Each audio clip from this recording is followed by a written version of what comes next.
नमस्कार दोस्तों। Once again मैं आप सभी का स्वागत करता हूं हमारे YouTube channel the information station पर। इससे पूर्व हमने अपने चैनल के माध्यम से गोदान टाइमलेस टेल का पहला एपिसोड पॉडकास्ट के रूप में आपके साथ साझा किया था, जिसमें होरी व धनिया का संवाद चल रहा होता है। मुझे पता है आप सभी को बेसब्री से इंतजार होगा आगे की कहानी का, तो मैं आपका ज़्यादा समय नहीं लूँगा और इस एपिसोड की शुरुआत करूँगा। तो चलिए शुरू करते हैं इस अमर कहानी के दूसरे एपिसोड की।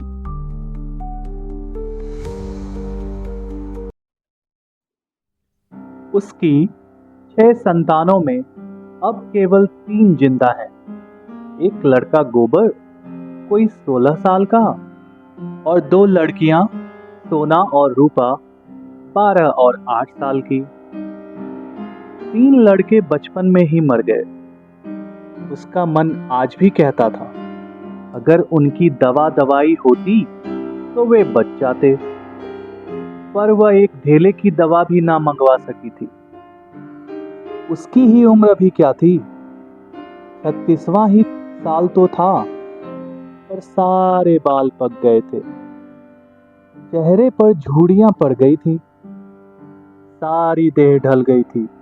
वह सुंदर गेहुआ रंग संवला गया था और आंखों से भी कम सूझने लगा था।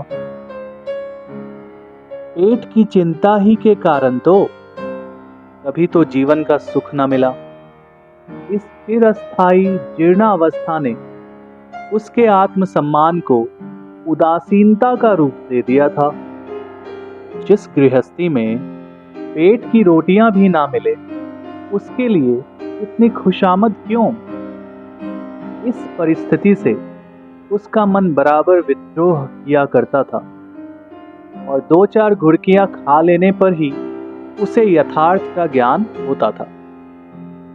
उसने परास्त होकर होरी की लाठी, मिर्जई, जूते, पगड़ी और तमाकू का बटुआ लाकर सामने पटक दिए। होरी ने उसकी ओर आंखें तरेर कर कहा, क्या ससुराल जाना है जो 5 पोशाक लाई है?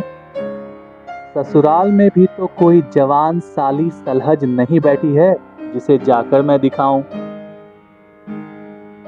होरी के गहरे सांवले पिचके हुए चेहरे पर मुस्कुराहट की मृदुता झलक पड़ी।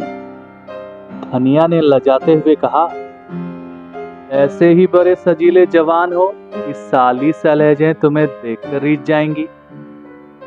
होरी ने फटी हुई मिर्जई को बड़ी सावधानी से तह करके खाट पर रखते हुए कहा, तो क्या तू समझती है मैं बूढ़ा हो गया? अभी तो 40 भी नहीं हुए। मर्द 60 पर पाठे होते हैं।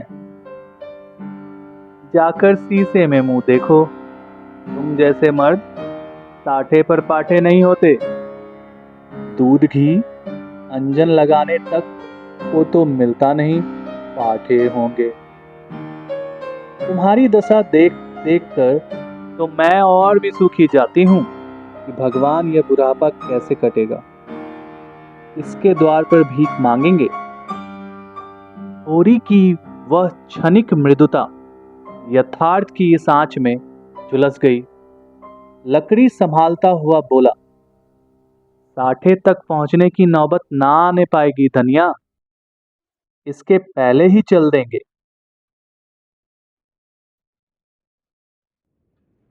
उम्र के इस पड़ाव पर धनिया के लिए केवल एक ही सहारा था और वह था होरी। ऐसे लफ्ज सुनते ही जैसे उसकी दुनिया उजड़ गई। वह होरी की ओर देखती रह जाती है। तो दोस्तों, क्या आ रहा होगा उसके अंतर्मन में? किस कश्मकश में होगी वो? इन सभी सवालों के जवाब के साथ मैं फिर हाजिर होऊंगा अपने अगले एपिसोड में। इसलिए चैनल को सब्सक्राइब कर बेल आइकन को जरूर प्रेस कर लें ताकि आपको अगले एपिसोड की जानकारी मिलती रहे। तब तक के लिए खुश रहें, स्वस्थ रहें। धन्यवाद। फिर मिलेंगे।